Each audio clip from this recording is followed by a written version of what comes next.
à vous communauté, mon nom est Yves Lantier, bienvenue en résumé l'actualité avec une pointe d'humour et d'humanisme. Communauté, aujourd'hui, je veux vous parler d'une histoire qui a fait énormément jaser, encore une fois, au niveau international, mais cette histoire-là est une histoire qui, moi, me laisse vraiment excessivement perplexe et même, je vous dirais, qui me déçoit énormément. Alors là, ce que je veux vous parler, c'est l'histoire d'un journaliste qui était un journaliste russe, mais qui est vraiment très opposé à Poutine, très opposé au gouvernement qui est en place en ce moment en Russie. Alors ce journaliste-là, semble-t-il, a déjà participé à une guerre, je crois que c'était en Tchétchénie pour l'armée russe. Éventuellement, bon, il était revenu, en tout cas, je sais pas trop, là, dans sa ville d'origine en Russie. Et là, en 2017, il a fui la Russie pour aller vers l'Ukraine. C'est à partir du moment de l'annexion de la Crimée qui était anciennement une partie qui appartenait à l'Ukraine, mais des suites à un soulèvement populaire qui a chassé le pouvoir, blablabla. La Russie a envahi la Crimée et elle l'a annexée à la Russie. Alors, depuis ce moment-là, il y a des tensions vraiment très fortes au niveau diplomatique entre l'Ukraine et la Russie. Puis on peut comprendre, je veux dire, c'est un pays étranger qui a quand même annexé un bout de ton territoire. Fait qu'on comprend qu'il y a des tensions qui sont très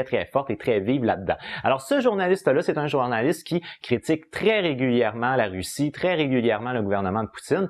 Et là, il y avait eu, cette semaine, je me souviens pas exactement quand, il y avait eu des photos puis des articles qui avaient sorti disant comme quoi il avait été retrouvé mort par balle et même plusieurs balles dans son appartement à Kiev en Ukraine. En gros, ce qui serait arrivé, c'est qu'il y aurait des tueurs à gages qui seraient entrés dans son appartement et qui l'auraient tiré à plusieurs reprises. Selon ce qu'on rapporte au niveau des autorités ukrainiennes, ce serait sa femme qui aurait découvert le corps de l'homme, elle aurait communiqué avec les autorités et là, les autorités par la suite sont arrivées sur place et ils ont constaté que c'était bel et bien un meurtre. Et là, il s'adonne que genre, le lendemain, ou je pense que c'est moins de 24 heures plus tard, il réapparaît comme ça dans les médias. Arkady Babchenko, ce journaliste russe de 41 ans qui avait été tué genre la veille, est réapparu en conférence de presse bien vivant et aux côtés des autorités ukrainiennes. Alors là, bien entendu, ses anciens collègues ainsi que sa famille étaient réjouis de voir qu'il était encore vivant, sauf qu'il en reste pas moins que les autorités avaient dit qu'il était mort. Et c'est là où ça devient très problématique à mes yeux.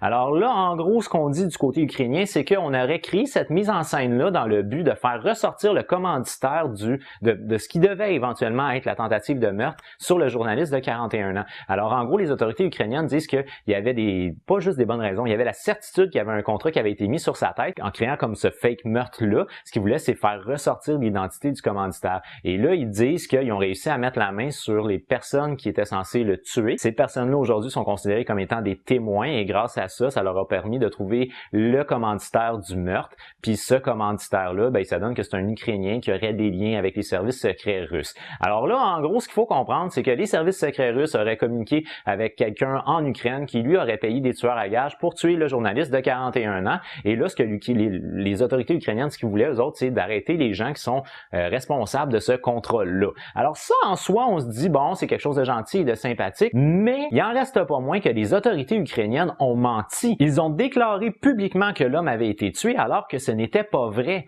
Et là, ça, je pense que ça entache vraiment très largement la crédibilité des autorités ukrainiennes. Du côté de la Russie, ce qu'on dit, c'est que ce serait une mise en scène qui avait été faite dans le but d'une propagande anti-russe en Ukraine, parce que, veux pas, à l'époque où on avait fait l'annexion de la Crimée, il y avait quand même une certaine partie de la population. On était à une époque de turbulence là en Ukraine, donc en gros, l'Ukraine était divisée en deux entre des personnes qui étaient pour, on les appelait les pro-Russie, là, les personnes qui étaient pour les partis politiques qui sont soumis à la Russie versus des opposants qui étaient plus nationalistes. Encore aujourd'hui, en Ukraine, il y a encore des gens qui font partie de la population qui sont très pro-russes. Et même si le pouvoir qui est en place est un pouvoir pro-Europe, il en reste pas moins que on peut croire, si on se fie à la logique des services secrets, ou du moins si on se fie à la logique du gouvernement russe, on peut croire qu'effectivement, on aurait fait cette mise en scène-là de la part des autorités ukrainiennes dans le but de rallier la population ukrainienne contre les Russes. Alors, est-ce que c'est possible? Oui. Maintenant, à savoir, il y a beaucoup de gens qui se tuent à essayer de dire que les services secrets russes ne tuent pas de monde, puis blablabla. Mais quand on regarde au niveau historique, effectivement, en Russie, c'est assez commun de voir des meurtres politique. Fait que ce serait pas quelque chose qui serait super surprenant que les services secrets russes auraient au final auraient passé la commande à un Ukrainien de faire une commandite pour le meurtre de ce journaliste-là. Mais vraiment, de faire une mise en scène comme ça et de mentir publiquement à ta population, pour moi, c'est un gros non. Sur sa communauté, pour moi, c'est déjà tout. Je vous remercie immensément d'avoir regardé ma vidéo. Si vous l'avez aimé, n'oubliez pas d'y donner un petit j'aime. Si vous l'avez vraiment aimé, bien entendu, vous pouvez la partager. Moi, je vous donne rendez-vous sur ma prochaine vidéo, mais d'ici là, je vous dis, j'ai déjà hâte de vous voir. Ah bah ouais! Bye bye!